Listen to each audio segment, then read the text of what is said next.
मुक्ति मने मने भावुचंदी मु भूल भावुथुली ए दुष्ट दानव ना सब बेल पई से रावण ହେଇକି ହିଁ ରହିବ। ତାପରେ ଆଦି କହୁଛନ୍ତି ୟେସ୍ ମୁଁ ରହିବି। ଯଦି ମୁଁ ଦୁଷ୍ଟ ଦାନବ ଭଳି ରହିବିନି ତାହେଲେ ତମେ ଦୁଷ୍ଟ ଦାନବ କାହାକୁ କହିବ? ଚୁପଚାପ ହେଇକି ମେଡ଼ିସିନ ଖାଅ। ତାପରେ ମୁକ୍ତି ମେଡ଼ିସିନ ଖାଉଛନ୍ତି। ତାପରେ ଆଦି ମୁକ୍ତିକୁ କହୁଛନ୍ତି ଗୁଡ୍। ତାପରେ ଆଦି ମୁକ୍ତିଙ୍କୁ ଆଇସ୍କ୍ରିମ୍ ଖାଇବାକୁ ଦଉଛନ୍ତି। ତାପରେ ମୁକ୍ତି ଖୁସି ହେଇକି ଆଇସ୍କ୍ରିମ୍ ଖାଉଛନ୍ତି। ସେଇ ଟାଇମ୍ରେ ଆଦି କହୁଛନ୍ତି ମୋତେ ଦିଅ ଆଇସ୍କ୍ରିମ୍। ତାପରେ ଆଦି ମୁକ୍ତିକୁ ତାଙ୍କ ନିଜ ହାତରେ ଆଇସ୍କ୍ରିମ୍ ଖୁଆଇ ଦଉଛନ୍ତି। ତାପରେ ମୁକ୍ତିଙ୍କ ଫୋନ୍କୁ ଗୋଟେ ମ୍ୟାସେଜ୍ ଆସୁଛି। ମୁକ୍ତି ଯେଉଁ ଟାଇମ୍ରେ ଫୋନ୍ ଧରୁଛନ୍ତି ସେଇ ଟାଇମ୍ରେ ଆଦି ତାଙ୍କ ହାତରୁ ଫୋନ୍ ଛଡ଼େଇକି ନେଇକି ମୁକ୍ତିଙ୍କୁ ସେ ମ୍ୟାସେଜ୍କୁ କାଢ଼ିକି ଦେଖାଉଛନ୍ତି। ତାପରେ ମୁକ୍ତି କହୁଛନ୍ତି ଆରେ ତମେ ମୋତେ କିଛି କରେଇ ଦଉନା କ'ଣ ପାଇଁ? ମୁଁ କରିବା ଆଗରୁ ତମେ ସବୁ କିଛି କରିଦଉଛ।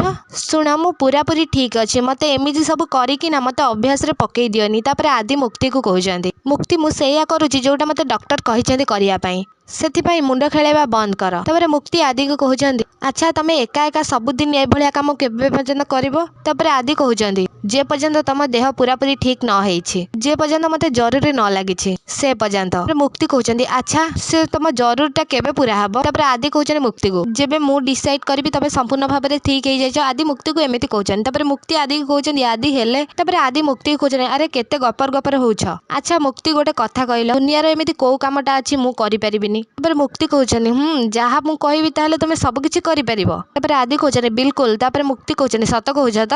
ତାପରେ ମୁକ୍ତି କହୁଛନ୍ତି ଏ କଥା କ'ଣ କି ମୋ ପାଦଟା କାହିଁକି ଜୋର ବିନ୍ଧା ହଉଛି। ତାପରେ ଆଦି କହୁଛନ୍ତି ହଉ ଦିଅ ମୁଁ ଘଷି ଦଉଛି। ତାପରେ ମୁକ୍ତି କହୁଛନ୍ତି ଆରେ ଏ କ'ଣ କରୁଛ ମୁଁ ମଜାକ କରୁଥିଲି। ତାପରେ ଆଦି କହୁଛନ୍ତି ସେଥିରୁ କ'ଣ ଅଛି? ତାପରେ ମୁକ୍ତି କହୁଛନ୍ତି ସ୍ୱାମୀ ସ୍ତ୍ରୀର ପାଦ ଧରେନି ଏଗୁଡ଼ା ବହୁତ ଆଗରୁ କୁହାଯାଇଛି, ବହୁତ ବଡ଼ ଲୋକମାନେ କହିଛନ୍ତି। ତାପରେ ଆଦି କହୁଛନ୍ତି କୋଉ କୋଉ ବଡ଼ ଲୋକମାନେ କହିଛନ୍ତି ତା ନାଁ କୁହ ତ ମୋତେ। ତାପରେ ମୁକ୍ତି କହୁଛନ୍ତି ମୁକ୍ତି ଆଦିତ୍ୟ ଦାସ। ଛାଡ଼ ଛାଡ଼ ମୋ ଗୋଡ଼। ତାପରେ ଆଦି କହୁଛନ୍ତି ଏବେ ବି ତମ ଜିଦ୍ଦି ଯାଇନି ନା? ତମେ ଗୋଟେ କଥା ଜାଣିଛ ଆଜି ଯଦି ମୋ ପରିବାର ଲୋକ ସେ ଅଛନ୍ତି କେବଳ ତମରି ପାଇଁ। ମୁକ୍ତି କହୁଛନ୍ତି ମୁଁ କ'ଣ କରିଛି? ତାପରେ ଆଦି କହୁଛନ୍ତି ଏ ପରିବାର ପାଇଁ ତମ ନିଜ ଜୀବନକୁ ବି ବଳି ପକେଇ ଦେଇଛ।